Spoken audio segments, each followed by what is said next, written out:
രാമചന്ദ്രാഭിഷേകം ശ്രീരാമചന്ദ്രാഭിഷേകം സീതയാ സഹിത രാമചന്ദ്ര രഘുവീരരാജ്യാഭിഷേകം ശ്രീനീലകണ്ഠാഭിഷേകം ആഞ്ജനേയ പരിസേവ്യൻ ധീരഭരതാഭിപൂജ്യൻ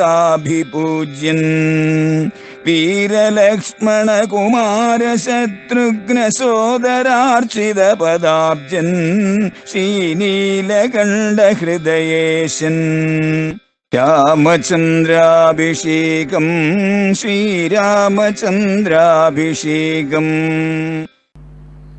ഓരോ ചാപത്തിനും ചന്ദ്രൻ്റെ ഭ്രമണപഥത്തിലെ 27-ൽ ഒരംശം, അതാണല്ലോ അവിടെ നമ്മൾ കണക്കുകൂട്ടി വച്ചിരിക്കുന്ന ചാപം. ആ ഓരോ ചാപത്തിനും അഥവാ ഓരോ ആർക്കിനും ഓരോ പേര്: അശ്വതി, ഭരണി, കാർത്തിക, രോഹിണി, മകീരം, തിരുവാതിര, പുണർദം, പൂയം, ആയില്യം, മകം, അങ്ങനെ പോകും.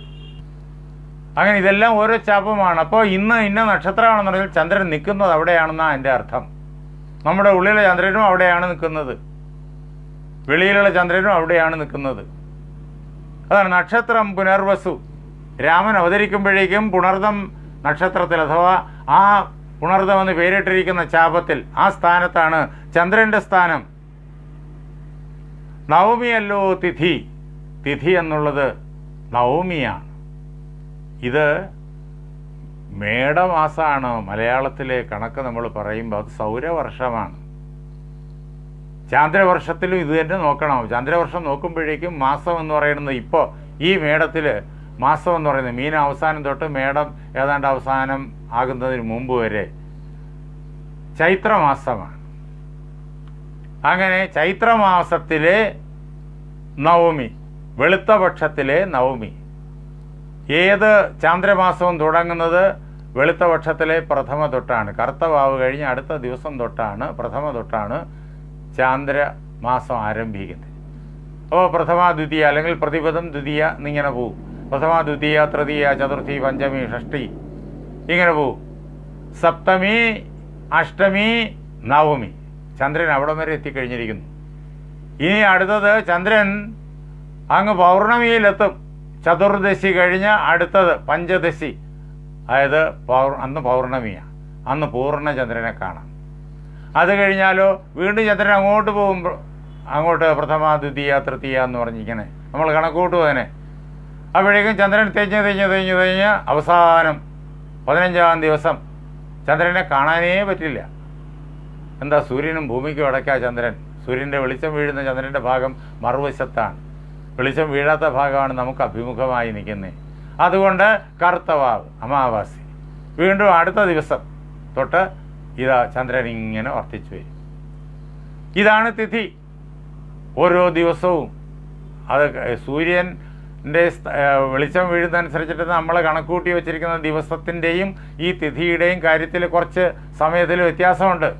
പറയാൻ സൗകര്യത്തിന് ഓരോ ദിവസവും ഓരോ തിഥി വരുന്നു എന്ന് പറയും. ദിവസവും തിഥിയും നേരെ പൊരുത്തപ്പെട്ട് നിൽക്കില്ല, അങ്ങോട്ടും ഇങ്ങോട്ടും മാറി മാറി വരും. അതിൻ്റെ കാരണം ജ്യോതിശാസ്ത്രം പഠിക്കുമ്പോഴേക്കും മനസ്സിലാവും. അതറിയുന്ന ആളുകൾ പലരും ഇത് കേട്ടുകൊണ്ടിരിക്കുന്നുണ്ട്. അതൊന്നും വിശദീകരിക്കാൻ നേരമില്ല.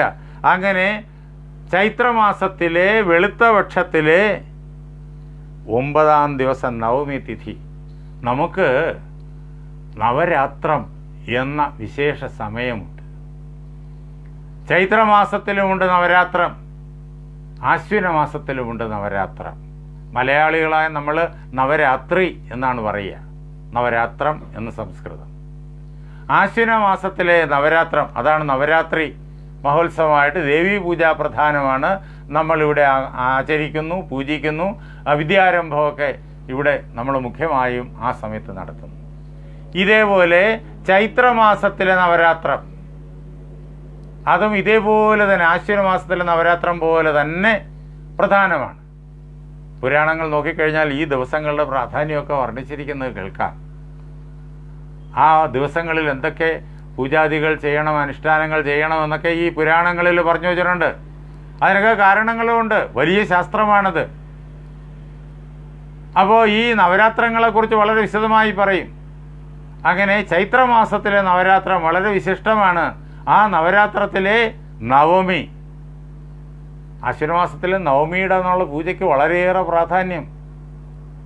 നവമി പൂജ കഴിഞ്ഞ് ദശമി ആകുമ്പോഴേക്കും ദശമി പൂജ നടത്തി പൂജയെടുത്ത് വിദ്യാരംഭം. ചൈത്രമാസത്തിലെ നവമി ഇതുപോലെ വളരെ പ്രധാനപ്പെട്ടതാണ്. അപ്പോഴാണ് ഭഗവാന്റെ അവതാരം. ഭഗവാൻ അവതരിക്കുന്ന ആ കാലത്ത് ഈ ചൈത്രമാസത്തിലെ നവമി എന്നുള്ളത് മേടപ്പത്തിനായിരുന്നു. അത് ചിങ്ങം കന്നി തുലാം എന്നുള്ളതായ മാസക്രമം അത് സൗരവർഷമാണ്, സൗരമാസങ്ങളാണ്. അതിനും ഇതിനും തമ്മിൽ ചില അംശങ്ങളിൽ പൊരുത്തമുണ്ട്, ചില അംശങ്ങളിൽ അല്പാൽപ്പം അതിങ്ങനെ മാറി നിൽക്കുകയും ചെയ്യും. അതിനൊക്കെ കാരണങ്ങളുണ്ട്. അതെല്ലാം ശാസ്ത്രത്തിൻ്റെ മണ്ഡലമാണ്. ജ്യോതിഷം പഠിച്ച ആളുകൾക്ക് നന്നായി അറിയും. അങ്ങനെയുള്ള ഒരാളിനോട് അത് ചോദിച്ച് മനസ്സിലാക്കുന്നത് എളുപ്പമായിരിക്കും. ഇപ്പോൾ നമ്മുടെ ഈ വിഷയത്തിനകത്ത് അതും കൂടി സാധ്യമല്ല, അത്രയേ ഉള്ളൂ. അപ്പോൾ ആ നവമി ദിവസമാണ് ഇദ്ദേഹത്തിൻ്റെ അവതാരം. ഇപ്പോഴും പലപ്പോഴും മേടപ്പത്തിന് വരും, പലപ്പോഴും അതിനു മുമ്പ് വരും നവമി, പലപ്പോഴും ഇങ്ങനെ മീനമാസ അവസാനവും വരും. ഇങ്ങനെ അല്പം അങ്ങോട്ടും ഇങ്ങോട്ടും നീങ്ങിക്കൊണ്ടിരിക്കും. പുണർദവും നവമിയും ചില വർഷങ്ങളിൽ ഒരുമിച്ച് വരും. ചില വർഷങ്ങളിൽ നവമി വരുന്നത് പുണർദം കഴിഞ്ഞ് പൂയത്തിനായിരിക്കും. ചിലപ്പോൾ ആയില്യത്തിനും വരും, ചിലപ്പോൾ പുണർദത്തിന് തൊട്ട് മുമ്പും വരാം നവമി. അപ്പോൾ ഇങ്ങനെ അതിന് കാരണമുണ്ട്. ഇങ്ങനെ ഇത് ഓരോ വർഷങ്ങളിൽ മാറി മാറി വരും. ചില വർഷങ്ങൾ ഇതെല്ലാം ഒരുമിച്ച് ഒറ്റ ദിവസം വരും. ചെങ്കോട്ടുകോണം ശ്രീരാമദാസാശ്രമത്തിൽ ശ്രീരാമനവമി വളരെ പ്രധാനം. അതുമായി ബന്ധപ്പെട്ട് നിൽക്കുന്നതുകൊണ്ട് ഓരോ വർഷവും വരുന്ന ഈ മാറ്റങ്ങൾ ഞാൻ ഇങ്ങനെ ശ്രദ്ധിച്ചിട്ടുണ്ട്. അങ്ങനെ നവമിയാണ് തിഥി, നവമിക്കാണ് പ്രാധാന്യം. നവമിയും പുണർദവും 2 ദിവസമായി വന്നാൽ ആഘോഷം എപ്പോഴും നവമിക്കായിരിക്കും. പുണർദം എന്നുള്ള നക്ഷത്രത്തിലല്ല ആഘോഷം നടത്തുക. രാമൻ്റെ ജന്മദിവസം ആഘോഷിക്കുന്നത് പുണർദത്തിനല്ല, നവമിക്കാണ്. പലപ്പോഴും പുണർദവും നവമിയും ഒരുമിച്ച് വരും. ചിലപ്പോൾ പുണർദം അങ്ങോട്ടോ ഇങ്ങോട്ടോ മാറി എന്നും വരും. അങ്ങനെ രാമൻ ജനിച്ചപ്പോൾ പുനർവസുവായിരുന്നു നക്ഷത്രം പുനർവസു. നവമിയല്ലോ തിഥി. നക്ഷത്രാധിപനോടുകൂടവേ ബൃഹസ്പതി കർക്കടകത്തിൽ, വ്യാഴം കർക്കടകത്തിലാണ്, വ്യാഴൻ്റെ ഉച്ചസ്ഥാനാണത്. ചന്ദ്രനും അവിടെ തന്നെയാണ്. പിന്നെയോ അത്യുച്ചസ്ഥിതനായിട്ടല്ലോ അവിടെ വ്യാഴൻ ഉച്ചത്തിൽ നൽകുന്നു. അർക്കനും അത്യുച്ചസ്ഥൻ. സൂര്യൻ അങ്ങ് മേടപത്തിൽ, അർക്കൻ അത്യുച്ചസ്ഥനാണ്. പിന്നെയോ ഉദയം കർക്കടകം, ലഗ്നം കർക്കടകമാണ്. മേടമാസത്തിൽ കർക്കടക ലഗ്നം വരിക എന്ന് പറഞ്ഞു കഴിഞ്ഞാൽ സമയം മധ്യാഹ്നമായി. ലഗ്നം കണക്കൂട്ടുന്നത് ജ്യോതിശാസ്ത്രജ്ഞന്മാർക്കറിയാം. അതും വിശദീകരിക്കാൻ നിൽക്കുന്നില്ല. ജ്യോതിഷ പണ്ഡിതന്മാരോട് ചോദിച്ച് പഠിക്കുക. പലരും ജ്യോതിഷ പണ്ഡിതന്മാർ ഇത് കേട്ടുകൊണ്ടിരിപ്പുണ്ട്. അങ്ങനെ ഉദയം കർക്കടകം, പലർക്കും ഇത് സംശയം ഉണ്ടാകാറുണ്ട്. ഉദയം കർക്കടകം എന്ന് പറയുമ്പോൾ സൂര്യോദയം എന്ന് പലരും ചിന്തിച്ചുകളെ. അപ്പോൾ സൂര്യോദയം കർക്കടകമാണല്ലോ, അപ്പോൾ രാമൻ ജനിച്ചത് കർക്കടകത്തിലല്ലേ എന്ന് പലരും എന്നോടും ചോദിച്ചിട്ടുണ്ട്. രാമൻ്റെ ലഗ്നമാപതി, ഉദയം എന്ന് പറഞ്ഞാൽ ഉദയരാശി, ലഗ്നം. സൂര്യൻ അത്യുച്ചസ്ഥത്തിലാണ് എന്ന് നേരത്തെ പറഞ്ഞു കഴിഞ്ഞു. അതായത് മേടത്തിലാണ്, ഉച്ചത്തിലായി നിൽക്കുന്നത് മേടത്തിൽ, സൂര്യൻ്റെ ഉച്ചരാശി. മേടപ്പത്തിൽ അത്യുച്ചസ്ഥാനം. അങ്ങനെ അർക്കജൻ തുലാത്തിലും, ശനി തുലാത്തിലാണ്, ഭാർഗവൻ മീനത്തിലാണ്, വക്രനും ഭാർഗവൻ ബുധൻ മീനത്തിലാണ്, വക്രനും ചൊവ്വ ഉച്ചസ്ഥനായി മകരൻ രാശി തന്നെ നിൽക്കുമ്പോൾ അവതരിച്ചിടിനാൻ ജഗന്നാഥൻ. ഭഗവാൻ അവതരിച്ചു ത്രേതായുഗത്തിൽ, ഇന്നേക്ക് 13 ലക്ഷം വർഷങ്ങൾക്കപ്പുറത്ത്. ഇന്നും അവതരിക്കും. പല ഋഷിമാരുടെയും ഹൃദയത്തിൽ. ചിലപ്പോൾ ഗൃഹസ്ഥനായിരിക്കാം ആ ഋഷി, ചിലപ്പോൾ ബ്രഹ്മചാരി ആയിരിക്കാം, ചിലപ്പോൾ സന്യാസി ആയിരിക്കാം, ചിലപ്പോൾ അതീവ ധനികനായിരിക്കാം, ചിലപ്പോൾ ഒരു ധനവും ഇല്ലാത്ത ആളായിരിക്കാം. ലൗകികമായിട്ടുള്ള സ്ഥാനമാനങ്ങളും ജാതി വ്യത്യാസങ്ങളും ഒന്നും ഇതിന് ബാധകമല്ല. അങ്ങനെയുള്ള ഋഷിയുടെ ഹൃദയത്തിൽ രാമൻ അവതരിക്കുന്നു. ജഗന്നാഥൻ, ലോകത്തിന് മുഴുവൻ ഈശ്വരനായിരിക്കുന്ന ഭഗവാൻ അവതരിക്കുന്നു. ഈ ശരീരം തന്നെ ലോകം, ഇതിന് മുഴുവൻ ഈശ്വരനായിരിക്കുന്ന ഭഗവാൻ അവതരിക്കുന്നു. ഈ ജഗത്ത് തന്നെ ലോകം, ഇത് തന്നെയാണ് നമ്മുടെ ശരീരം, നമ്മുടെ വിരാട് രൂപം എന്ന് പിന്നീട് ധാർമ്മികമായി നാം ഉയർന്നു കഴിയുമ്പോൾ മനസ്സിലാകും. അങ്ങനെ ഈ പ്രപഞ്ചം തന്നെയാണ്, അനന്തകോടി ബ്രഹ്മാണ്ടങ്ങൾ അടങ്ങിയ പ്രപഞ്ചം തന്നെയാണ് നമ്മുടെ ശരീരം. നാം അപ്പോൾ വിരാട് രൂപനായി നിൽക്കുന്നു. അവിടെ ഭഗവാൻ അതിൻ്റെ കേന്ദ്രബിന്ദുവായിട്ട് അനുഭവം എല്ലാവർക്കും ചൊരിഞ്ഞുകൊണ്ട് നിൽക്കുന്നു. ഭഗവാൻ എപ്പോഴും അവിടെ തന്നെയുണ്ട്. ഭഗവാൻ എപ്പോഴും ഇവിടെ തന്നെയുണ്ട്, നമ്മുടെ ഉള്ളിൽ തന്നെയുണ്ട്. പിന്നെ എന്താ അവതരിച്ചു എന്ന് പറയണ്ടേ? എന്താ വെച്ചു കഴിഞ്ഞാൽ അവതരിച്ച് ഇരിക്കുന്നു, ഭഗവാൻ ഉള്ളിലുണ്ട് എന്ന് അറിയാനുള്ള ശേഷി നമ്മൾ അപ്പോഴേ സമ്പാദിച്ചു. സാത്വികമായിട്ടുള്ള സ്വഭാവ പൂർണ്ണതയിലാണല്ലോ ഭഗവത് ചൈതന്യം നമുക്ക് ദർശിക്കാനാവുക. നമ്മൾ നമ്മുടെ അനേക ജന്മങ്ങളിലൂടെയുള്ള സാത്വിക കർമ്മങ്ങളിലൂടെ സാത്വിക പൂർണ്ണത ഇപ്പോൾ കൈവരിച്ചു, ഈ നിമിഷം കൈവരിച്ചു. അപ്പോൾ ഭഗവാൻ നമ്മുടെ ഉള്ളിൽ അവതരിച്ചു. നേരത്തെ ഉണ്ട്, ഉദയവും അസ്തമനവുമില്ലാതെ രാമൻ ഉള്ളിലുണ്ട്. ആ നിർഗുണ നിരാകാര ബ്രഹ്മം ഉള്ളിലുണ്ട്. ഉദയാസ്തമയങ്ങളില്ലാതെ ഈ ജഗത്തിൻ്റെ ഉള്ളിൽ ആ രാമൻ നിൽക്കുന്നു.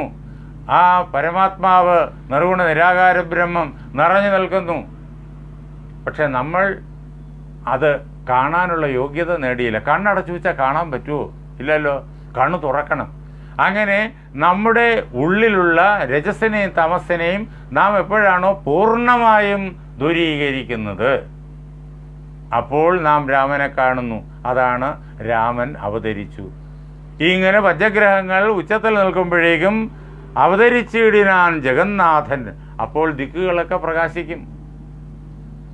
ഈ ജഗത്തിൽ മുഴുവൻ ഭഗവാൻ നിറഞ്ഞു നിൽക്കുന്നു എന്ന് ഇത് കേട്ടുകൊണ്ടിരിക്കുന്ന അല്ലെങ്കിൽ അല്ലാതെയുള്ള ആർക്കാണോ അനുഭവം ഉണ്ടാകുന്നത്, സർവത്ര പരമാത്മാവ് നിറഞ്ഞു നിൽക്കുന്നു എന്ന അനുഭവം ഉണ്ടാകുമ്പോൾ അവർക്ക് ഈ ലോകം മുഴുവൻ പരമാത്മമയമായി അനുഭവപ്പെടും.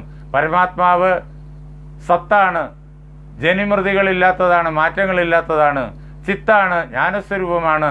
പരമാത്മാവ് ആനന്ദസ്വരൂപമാണ്. ഈ സച്ചിദാനന്ദമയമായ ആ സൗന്ദര്യ അതിരേകം ജഗത്ത് മുഴുവൻ നിറഞ്ഞു കാണപ്പെടും. ആ അവസരത്തിൽ ജഗത്തിൽ മുഴുവൻ രാമൻ നിറഞ്ഞ് ജഗത്തിൻ്റെ ആത്മാവായി നിൽക്കുന്നു എന്ന് രാമാവതാരത്തെ ജഗത്തിൽ അനുഭവിച്ചറിയുമ്പോൾ ലോകം മുഴുവൻ സുന്ദരമായിട്ട് അനുഭവപ്പെടും. ലോകം മുഴുവൻ രാമമയമാണ്. നമ്മുടെ ഉള്ളിൻ്റെ ഉള്ളിൽ രാമൻ അവതരിച്ചു എന്ന് നാം എപ്പോഴാണോ അനുഭവിച്ചറിയുന്നത്, അപ്പോൾ നമ്മുടെ ഈ ശരീരവും ഈ ജഗത്തും ആനന്ദമയമായിട്ട് സൗന്ദര്യമയമായിട്ട് അനുഭവപ്പെടും. അതാണ് ദിക്കുകളൊക്കെ പ്രസാദിച്ചതു എന്ന് പറഞ്ഞ് വെറുതെ അല്ല പറഞ്ഞേ. യോഗിയുടെ ഈ രാമാവതാര അനുഭവം, അഹം ബ്രഹ്മാസ്മി എന്നുള്ള അനുഭവം എപ്പോഴാണോ യോഗിക്ക് സിദ്ധമായി തീരുന്നത്, അപ്പോൾ സർവവും ആ യോഗിക്ക് പ്രസന്നമായി തീരും. അതാണ് ദിക്കുകളൊക്കെ പ്രസാദിച്ചതു, ദേവകളും പ്രസാദിച്ചതു, മുഴുവൻ ദേവന്മാരും പ്രസാദിച്ചു. ഈ ജഗത്തിനെ മുഴുവൻ പ്രവർത്തിപ്പിച്ചുകൊണ്ടിരിക്കുന്ന ഈശ്വര ചൈതന്യത്തിനെയാണ് ദേവൻ എന്ന് പറയുക. 33 കോടി തരത്തിൽ ആ ഒരേ ഒരു പരമാത്മാവിൻ്റെ ചൈതന്യം ഈ ലോകത്തിൽ മുഴുവൻ വ്യാപിച്ച് ലോകത്തെ മുഴുവൻ പ്രവർത്തിപ്പിച്ചുകൊണ്ടിരിക്കുന്നു. അങ്ങനെ 33 കോടി ദേവന്മാരെന്ന് പറഞ്ഞു. ഓരോ ദേവനും ആ പരമാത്മാവിൻ്റെ ചൈതന്യത്തിൻ്റെ ഒരു നേരിയ അംശം മാത്രം. അങ്ങനെ ആ പരമാത്മാവ് ദേവന്മാരാകുന്ന ചൈതന്യ നദികളിലൂടെ ഈ പ്രപഞ്ചം മുഴുവൻ എത്തി പ്രപഞ്ചത്തെ മുഴുവൻ സചേതനമാക്കുന്നു. ആ നമ്മുടെ ഉള്ളിലിരിക്കുന്ന ആ പരമാത്മാവ് നമ്മുടെ ഈ നാഡീവ്യൂഹമായിരിക്കുന്ന ചൈതന്യത്തിലൂടെ തൻ്റെ ചൈതന്യത്തെ നമ്മിൽ എല്ലായിടവും ദേവഭാവത്തിൽ എത്തിച്ച് ലോകത്തെ മുഴുവൻ പ്രകാശിപ്പിക്കുന്നു. അപ്പോൾ ദേവന്മാർ സന്തോഷിക്കും. ദേവന്മാരും ആരോഗ്യപൂർണരാണ്. അവർക്കും കാര്യങ്ങളെല്ലാം അവരിൽ ഏൽപ്പിച്ചിരിക്കുന്ന ആ ചുമതലകളെല്ലാം ഭംഗിയായി നിർവഹിക്കാൻ കഴിയും. അതാണ് ദേവന്മാരും പ്രസാദിച്ചു. എല്ലാത്തിനെയും ആനന്ദിപ്പിക്കുന്നത് രാമൻ്റെ അവതാരമാണ്, പരമാത്മാവിൻ്റെ അവതാരമാണ്. അതിനുവേണ്ടി നാം തയ്യാറെടുക്കണം. അതിനു വേണ്ടിയിട്ടാണ് രാമായണം. ആ തയ്യാറെടുപ്പിന് വേണ്ടി രാമനെ നാം ഉപാസിക്കണം. അത് തുടങ്ങാൻ വേണ്ടിയിട്ടാണ് കർക്കിടക മാസം വിശേഷിച്ചും രാമായണ മാസമായിട്ട് നാം ആചരിക്കുന്നത്. അത് കഴിഞ്ഞാൽ ഈ കർക്കിടക മാസം മുഴുവൻ രാമായണം വായിച്ചാൽ ചിങ്ങം 1 തൊട്ട് അടുത്ത കർക്കിടകം വരെയും എല്ലാ ദിവസവും നമ്മൾ രാമായണം വായിക്കാൻ ആഗ്രഹിക്കും. രാമായണം വായിക്കും, രാമനെ പോലെ ചിന്തിക്കും, രാമനെ പോലെ പ്രവർത്തിക്കും. കാലക്രമേണ രാമൻ നമ്മുടെ ഹൃദയത്തിൽ അവതരിക്കും. അങ്ങനെ രാമാവതാരത്തെ നമ്മൾ അല്പമൊന്ന് ദർശിച്ചു. ഇത് രാമാവതാര ദർശനത്തിൻ്റെ ഒരു ചെറിയൊരു അംശം മാത്രമാണ്. അതിന് നമ്മുടെ ഗുരുനാഥന്മാർ നമ്മെ അനുഗ്രഹിച്ചു. ശ്രീരാമചന്ദ്ര മഹാപ്രഭു നമ്മെ അനുഗ്രഹിച്ചു. നാളെ രാത്രി 8:30 നമുക്കിതേപോലെ ഒരുമിച്ച് കാണാം. എല്ലാവർക്കും എൻ്റെ വിനീതമായ നമസ്കാരം. എൻ്റെ വാക്കുകളാകുന്ന പൂജാപുഷ്പങ്ങൾ പാർവതീ പരമേശ്വരന്മാരുടെ പാദങ്ങളിൽ, ശ്രീരാമസീത ആഞ്ജനേയന്മാരുടെ പാദങ്ങളിൽ, എൻ്റെ ഗുരുനാഥനായ ജഗദ്ഗുരുസ്വാമി സത്യാനന്ദ സരസ്വതി തൃപ്പാദങ്ങളിൽ, എൻ്റെ പരമഗുരുവായ ബ്രഹ്മശ്രീ നീലകണ്ഠ ഗുരുപാദരുടെ പാദപങ്കജങ്ങളിൽ, തുഞ്ചത്ത് എഴുത്തച്ഛൻ്റെ പാദപത്മങ്ങളിൽ, വാൽമീകി മഹർഷിയുടെ പാദപത്മങ്ങളിൽ, ഭഗവാൻ വേദവ്യാസൻ്റെ പാദപത്മങ്ങളിൽ, ആ സങ്കല്പം കൊണ്ട് പവിത്രമായിരിക്കുന്ന നിങ്ങളുടെ ഹൃദയങ്ങളിൽ പൂജാപുഷ്പങ്ങളെന്നോണം സമർപ്പിച്ചുകൊള്ളുന്നു. ജയ് സീതാറാം.